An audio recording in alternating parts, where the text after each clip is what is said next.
Aldila Jelita sempat membuat geger karena mengumumkan penggalangan dana untuk membiayai pengobatan sang suami Indra Bekti di rumah sakit. Penggalangan dana itu jadi dilakukan dan setelah terkumpul sejumlah uang, Aldila Jelita lantas menutupnya. Penggalangan dana yang digagas Aldila Jelita untuk membiayai pengobatan presenter berusia 45 tahun itu sempat menuai pro kontra. Banyak orang yang mendukung usaha Aldila Jelita karena biaya pengobatan Indra Bekti terbilang besar. Tapi, tak sedikit pula yang mencibir. Menurut mereka, harta kekayaan Indra Bekti juga banyak sehingga urgensi penggalangan dana turut dipertanyakan.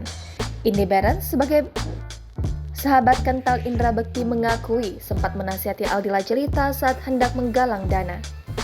Namun, Indy Barens mengakui penggalangan dana itu adalah keputusan Aldila sendiri, sehingga dirinya tak bisa mengintervensi. Tapi saat penggalangan dana itu mulai heboh, Indy Barens sebenarnya berkomunikasi dengan Aldila Jelita. Tanpa bermaksud ikut campur, ia hanya memberikan pesan untuk tidak semudah itu membuat penggalangan dana. Setelah memberikan nasihat, Indy Barens mengatakan dirinya membebaskan apakah Aldila tetap melanjutkan penggalangan dana atau tidak. Cari tahu terlebih dahulu bahwa sebetulnya kalau bikin penggalangan dana, kita tidak bisa melakukan menggerakkan sendiri, tapi perlu informasi yang jelas supaya tidak salah dalam hal mengunduh sesuatu.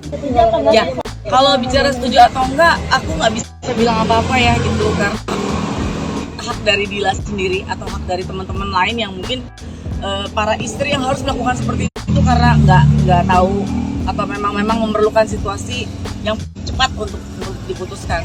Jadi kalau bicara setuju atau nggak setuju, aku nggak bisa putuskan apapun karena itu memang sudah haknya Dila gitu. Tapi kan paling tidak mungkin sekarang sudah bisa dimengerti dan sudah bisa paham bahwa sebetulnya ada hal yang perlu dan tidak, gitu loh istilahnya.